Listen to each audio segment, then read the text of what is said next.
தாய் வீட்டிற்கு வந்திருக்கும் வரப்போகும் அனைவருக்கும் வணக்கம். இந்த மாதத்துக்கான பதிவுக்கு அம்மா வந்துட்டேன் இல்லையா. அம்மா இன்றைக்கி சொல்ல போகிற விஷயம் என்ன அப்படின்னா, நான் இப்போ ஒரு 2 days பேக் ஒரு விஷயம் கேள்விப்பட்டேன். லாஸ்ட் இயரும் அது நடந்திருக்கு. பட் ஆனால் இப்போ தான் என்னால் அனலைஸ் பண்ண முடிஞ்சுது. அது விஷயமாக உங்ககிட்ட ஷேர் பண்ணலாம் அப்படின்னு சொல்லிட்டு. எனக்கு தெரிஞ்ச ஒரு நல்ல நெருங்கிய நண்பர் வீட்டில் ஒரு 42 வயசு தான் இருக்கும். அவர் நல்லா ஆக்டிவாக இருந்திருக்காரு, நல்லா விளையாடிருக்காரு. காலையில் கிரிக்கெட் விளையாட தான் காலையில் எழுந்துச்சி கிளம்பியிருக்காரு. பாத்ரூமுக்கு போய் ரெஃப்ரெஷ் ஆகும்போது பார்த்திங்கன்னா ஸ்பாட்டில் அப்படியே மயங்கி விழுந்திருக்காரு. ஹார்ட் அட்டாக், கார்டி அரெஸ்ட், இறந்துட்டார் அப்படின்னு சொல்கிறாங்க. 42 43 வயசு தான் இருக்கும் அவருக்கு. ஸோ இதை சொல்கிறாங்க.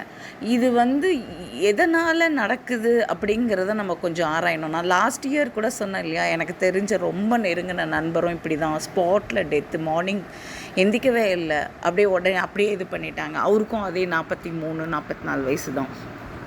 இது எதனால் நடக்குது அப்படிங்கிறத நம்ம பார்க்க போனோன்னா, நல்லா விளையாடுறாங்க, அவங்களும் தொழில் பண்ணுறாங்க, ஆக்டிவாக தான் இருந்தாங்க, ஆனாலும் இறந்துருக்காங்க.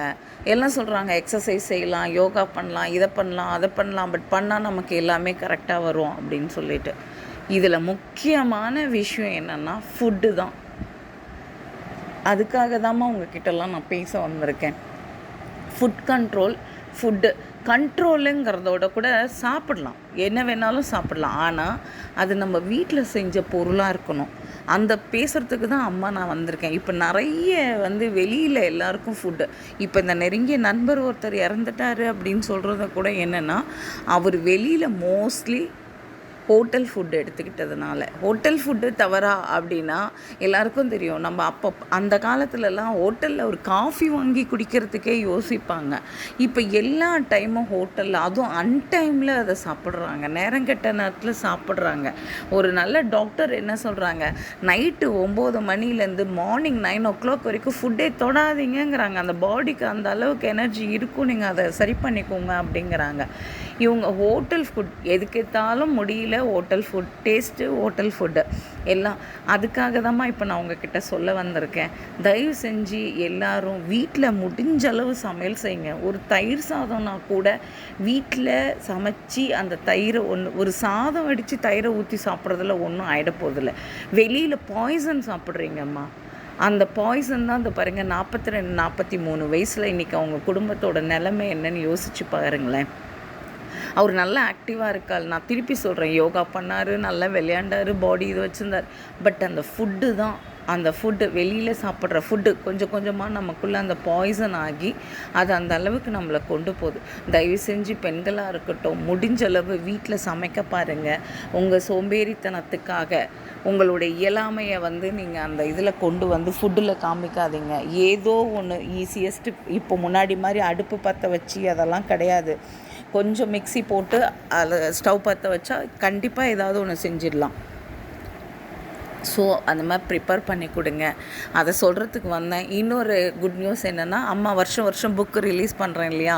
முதல் புக்கு தாய் வீடு, 2வது புக்கு அழகி, இது 3வது புக்கு என்னுடையது. இதோ ரிலீஸுக்கு காத்துட்ருக்கு. இந்த மாதம் கடைசிக்குள்ளே ரிலீஸும் பண்ணிவிடுவேன். அந்த குட் நியூஸை உங்ககிட்ட ஷேர் பண்ணுறதுக்காகவும் தான் மோஸ்ட்லி வந்தேன் நான். ஏன்னா உங்களுக்கு தெரியும், ஒரு புக்கு ரிலீஸ் அப்பவும் ஒரு குழந்தைய பெற்றெடுக்கிறதுக்கு சமானம்னுவாங்க. ஸோ அந்த அளவுக்கு கஷ்டப்பட்டு தான் அம்மா நான் அந்த புக்குங்களை எல்லாத்தையும் ரிலீஸ் பண்ணிக்கிட்டு இருக்கேன்.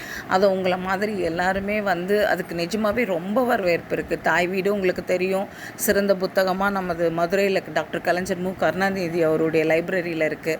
2வது புத்தகம் போன வருடம் புத்தகம், இந்த வருடம் சிறந்த புத்தகத்துக்கான தேர்வில் இருக்குது. இன்னும் அதுக்கான ரிசல்ட் வரல. இந்த தடவை புத்தகம் என்ன பேர் சொல்லாமையே பேசிகிட்டு இருக்கேன் அப்படின்னு நினைக்கிறீங்களா? இந்த 3வது புக்கோட பெயர் ஃபஸ்ட்டு உங்ககிட்ட அனௌன்ஸ் பண்ணிடுறேன். 3வது புத்தகத்தோடைய பெயர் பொம்மைன்ற அந்த ஒரு விஷயத்தை பொம்மைனா உங்களுக்கே தெரியும். இதை டிபெண்ட் பண்ணி என்னம்மா ஒரு பொம்மை கதை சொல்கிறீங்களா அப்படின்னா, அப்படிலாம் கிடையாது. பொம்மைங்கிறது எல்லாரும் இப்போ நம்ம எல்லோரும் ஒரு சூழ்நிலையில் ஒவ்வொருத்தர்கிட்ட கைதியாக இருக்கோம் இல்லையா. கைதி மீன்ஸ் பொம்மையாக இருக்கும் இல்லையா. அதாவது அது நல்ல பொம்மை தான், கெட்ட பொம்மைன்னு சொல்ல மாட்டேன். பொம்மை அதாவது இப்போது என்ன சொல்கிறது, இப்போது ஒரு டாக்டர் கிட்ட நோயாளி வந்து பொம்மையாக இருக்கணும். கண்டிப்பாக அவர் என்ன சொல்கிறாரோ, அவங்க என்னெல்லாம் செய்ய சொல்கிறாங்களோ அதெல்லாம் நம்ம செய்யணும். ஒரு ஆசிரியர்கிட்ட வந்து இந்த மாதிரி அம்மா எல்லாம் க்ளூவும் கொடுத்துட்டேன் இல்லையா. ஆஸ் யூஷுவல் அம்மாவுடைய புக்கோட ஸ்பெஷல் அந்த ஸ்டோரி, ஒவ்வொன்றுத்துக்கும் ஒரு ஒரு ஸ்டோரி இருக்குது. இந்த பொம்மை ரொம்ப அருமையாக வந்திருக்குன்னு இப்போவுமே நிறைய அந்த தலைப்புக்கே பாராட்டுக்கள் வந்துக்கிட்டு இருக்குது. கடவுளுடைய கிரேஸ் உங்களுடைய இது. ஸோ அடுத்த புத்தகத்தை நான் இந்த மந்த் எண்டில் ரிலீஸ் பண்ணிவிட்டு உங்களுக்கு புத்தகத்துக்கான படத்தையும் போடுறேன். உங்களுக்கு அந்த புத்தகம் தேவைன்னா இந்த இதுக்கு நீங்கள் மெசேஜ் போட்டு விடுங்க. நான் கண்டிப்பாக உங்களுக்கு அந்த புத்தகத்தை உங்களுக்கு கொடுக்கறதுக்கு பார்க்குறேன். அட்ரஸும் அதே தான், ஆஸ் யூஷுவல் ஒரு புக்கோட விலை 100 ரூபா தான். அதே தான் போடுறேன், அதுக்கு மேலே போடலை.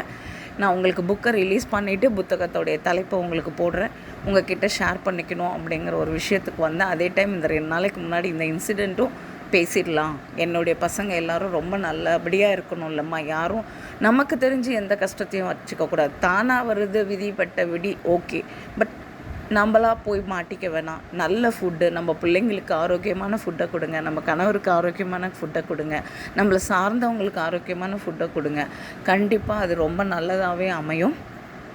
அடுத்த பதிவில் உங்களை கண்டிப்பாக பார்க்குறேன். வாழ்க வளமுடன்.